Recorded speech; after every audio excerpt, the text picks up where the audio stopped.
அடுத்தது வந்து மீனராசிக்காரர்களுக்கு கிட்டத்தட்ட ஒரு 5 வருடத்திற்கு பிறகு ஒரு பொன்னான ஒரு காலகட்டம். எதிர்பார்த்த காரியங்கள் எல்லாம் தடை இருந்தது, எடுத்த காரியங்கள் எல்லாம் ஏதாவது ஒரு பிரச்சனை இருந்தது. கிட்டத்தட்ட ஒரு 5 வருஷமா இனிமேல் அந்த லாக் வந்து ரிலீஸ் ஆகும். திருமணம் ஆகாத நபர்களுக்கு 100% இந்த காலகட்டத்தில் திருமணம் நடைபெறும். சந்தான பாக்கியம் எதிர்பார்த்தவர்களுக்கு 100% சந்தான பாக்கியம் கிட்டும். குடும்பத்தில் இருந்து வந்த பிரச்சனைகள் ஒவ்வொன்றாக விலகி உங்களுக்கு நன்மையை தரும். கூட வேலை பார்க்கிறவங்களோட இருந்து வந்த பிரச்சனைகள் அகலும். உங்களை பத்தி தேவையில்லாம மேலிடத்துல போட்டு கொடுத்தவங்களுக்குரிய அந்த மாதிரியான ஒரு காலகட்டமும் இந்த காலகட்டத்திலிருந்து விலகும்.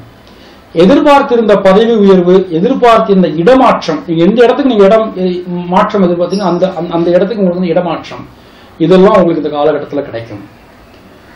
ரொம்ப ஒரு முக்கியமான விஷயம் என்ன அப்படின்னா, ஒரு நீங்கள் கஷ்டப்பட்டதுக்கு உண்டான அறுவடை, நல்ல விதமான அறுவடை செய்யும் காலகட்டம் இந்த காலகட்டம் அப்படின்னு வந்து சொல்லலாம்.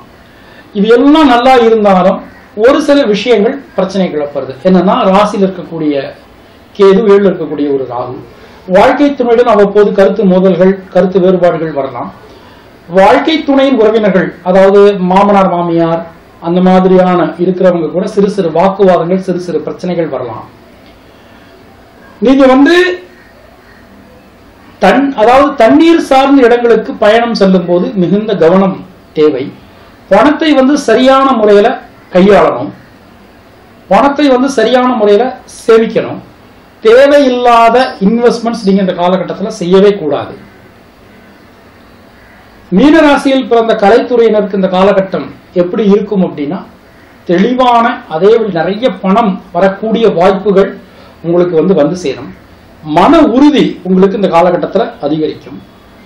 மீனராசியில் பிறந்த அரசியல் துறையினருக்கு இந்த காலகட்டம் எப்படி இருக்கும் அப்படின்னா, எதிர்பார்த்திருந்த மாதிரியான ஒரு பதவி உயர்வு உங்களுக்கு இந்த காலகட்டத்தில் கிடைக்கும். முக்கியமாக உங்களுக்கு இல்லாத அங்கீகாரம், உங்களுக்கு ஒரு அங்கீகாரமே இல்லை, உங்கள் உழைப்புக்கு ஏற்ற ஒரு அங்கீகாரம் இல்லாம இருந்தது, அந்த அங்கீகாரம் இந்த காலகட்டத்தில் கிடைக்கும் அப்படின்னு வந்து நம்பலாம். பொதுவா மீனராசிக்காரர்களுக்குரிய பரிகாரம் என்ன அப்படின்னா, இந்த காலகட்டத்தில் மீன்களுக்கு வந்து உணவு போடுறது. மீன்களுக்கு உணவு போடுறது அப்படின்னா, ஆறு, குளம், ஏரி, கடல், கோவில் குளங்கள், இந்த மாதிரியான உள்ள குளங்கள்ல இருக்கக்கூடிய மீன்களுக்கு நீங்கள் வந்து உணவு போட்டுட்டு வர உங்களுக்கு ஒரு மிகச்சிறந்த பரிகாரமா இருக்கும். கோளறு பதிகம் படிக்கிறது மிகச்சிறந்த பரிகாரம் மீனராசிக்காரர்களுக்கு. ஸ்ரீ வைஷ்ணவர்களாக பிறந்தவர்களுக்கு வந்து இந்த காலகட்டத்தில் நீங்க விஷ்ணு சஹஸ்ரநாம பாராயணம் செய்வது மிகச்சிறந்த ஒரு பரிகாரமாக இருக்கும். கோவிலுக்கு செல்வது அப்படின்னு நம்ம வந்து பார்த்தோம்னா, மீனராசிக்காரங்க பக்கத்தில் இருக்கக்கூடிய சிவன் கோவிலுக்கு சென்று தினமும் 3 முறை சிவனையும் அம்பாளையும் வலம் வருவது மிகச்சிறந்த பரிகாரம். ஸ்ரீ வைஷ்ணவர்கள் வந்து அருகில் இருக்கக்கூடிய பெருமாள் கோவிலுக்கு சென்று அங்கு இருக்கக்கூடிய சந்நிதிகளை 3 முறை தினமும் வலம் வருவது மிகச்சிறந்த ஒரு பரிகாரம்.